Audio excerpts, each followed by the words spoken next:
અત્યારે જૂનાગઢ જિલ્લામાં તુવેરની ખરીદી ટેકાના ભાવે ચાલુ છે અને આ ટેકાના ભાવે તુવેરની ખરીદીમાં જમીન માપણીની ભૂલો દુશ્મન બની છે। તમને વિશ્વાસ નહીં આવે કે ટેકાના ભાવે તુવેરની ખરીદી અને એમાં જમીન માપણી દુશ્મની કેવી રીતે। હમણાં જ સરકારે ઈસરોના માધ્યમથી પાકોનું સેટેલાઇટ સર્વે ચાલુ કર્યું છે અને આ પાકોનું જે સેટેલાઇટ સર્વે થયું છે એમાં તો જે ખેતર દેખાય છે એ જ ખેતરનું સર્વે થયું છે। હવે એમાં જમીન માપણીની એક્સની જમીન હતી એ વાયના નામે ચડી ગઈ છે અને વાયની જમીન એક્સના નામે જતી રહી છે। એટલે થયું છે એવું કે એક્સે તુવેર વાવી છે, એના ખેતરમાં તુવેર પણ છે, પણ જમીન માપણીની ભૂલ છે એના કારણે એ ખેતર વાયનું દેખાય છે। એટલે સેટેલાઇટે સર્વે કર્યું ત્યારે વાયમાં તો તુવેર હતી નહીં, એટલે ખેડૂતોએ ટેકાના ભાવે તુવેરનું રજીસ્ટ્રેશન કર્યું। જૂનાગઢ ત્યાં રજીસ્ટ્રેશન જે કેન્દ્ર છે ત્યાં જાય છે ત્યારે ખબર પડે છે, ત્યાંથી કહેવામાં આવે છે કે તમે તો તુવેર વાવી જ નથી।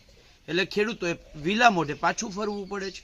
જોયા જેવું એ છે કે ભૂલ જમીન માપણીની છે, ભોગવે છે ખેડૂતો, અને સરકાર આ સેટેલાઇટ પાક સર્વે એક યોજના નહીં, આવી અનેક યોજનામાં આ જમીન માપણીની ભૂલો સરકારને ક્યાંક ને ક્યાંક આડી આવે છે। દરેક વખતે સરકારના ચહેરા ઉપર ધૂળ છે અને સરકાર અરીસો સાફ કરવાના પ્રયત્ન કરે છે। અગાઉ ભારતમાલા પ્રોજેક્ટ હોય એમાં જમીન સંપાદનનો પ્રશ્ન જ્યારે થયો ત્યારે જમીન માપણીની ભૂલો આવી। પાલનપુર અને રાજકોટની ફરતે જે રિંગ રોડ તૈયાર થાય છે આ રિંગ રોડની અંદર જમીન સંપાદનમાં જમીન માપણીની ભૂલો આવી। જામનગર દ્વારકા નેશનલ હાઈવેમાં જમીન માપણીની ભૂલો આવી। જેટકો જે વીજ લાઈન માટે જે પોલ ઊભા કરે છે એમાં જમીન માપણીની ભૂલો આવે છે। સરકારે પોતે જે સર્વે કરાવડાવ્યો છે એમાં જમીન માપણીમાં 100% ભૂલ છે એવું સાબિત થઈ ગયું છે।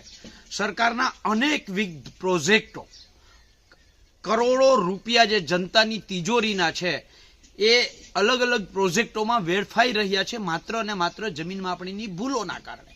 પણ તેમ છતાંય સરકાર આ જમીન માપણી રદ શું કામ નથી કરતી? અનેક પ્રોજેક્ટોની અંદર નાણાં ખોટા આ જમીન માપણીની ભૂલના કારણે વેડફાય છે। તેમ છતાંય સરકારને આ જમીન માપણી પ્રત્યે એટલો લગાવ કે પ્રેમ શા માટે છે કે ગુજરાતના એક ખેડૂતને 12,000 ગામોમાં જેટલા ખેડૂતો છે જ્યાં પ્રમોલ્ગેશન થયું છે તમામ ખેડૂતોને એમ કહે છે કે તમે ભૂલ સુધારણા અરજી કરો, અમે રદ નહીં કરીએ। સરકારને આ જમીન માપણી પ્રત્યે આટલો પ્રેમ શું કામ છે જે ખોટી જમીન માપણી છે, ભૂલ ભરેલી જમીન માપણી છે, 100% જમીન માપણીમાં ભૂલ છે એવું સાબિત થઈ ગયું છે। આ સરકારે પોતે સર્વે કરીને સાબિત કર્યું છે, આવા અલગ અલગ પ્રોજેક્ટોમાં સાબિત થયું છે, પણ તેમ છતાંય સરકાર જમીન માપણી રદ શા માટે નથી કરતી આ કોઈને સમજાતું નથી। સરકારને જમીન માપણી પ્રત્યે આટલો પ્રેમ શું કામ છે આ કોઈને સમજાતું નથી।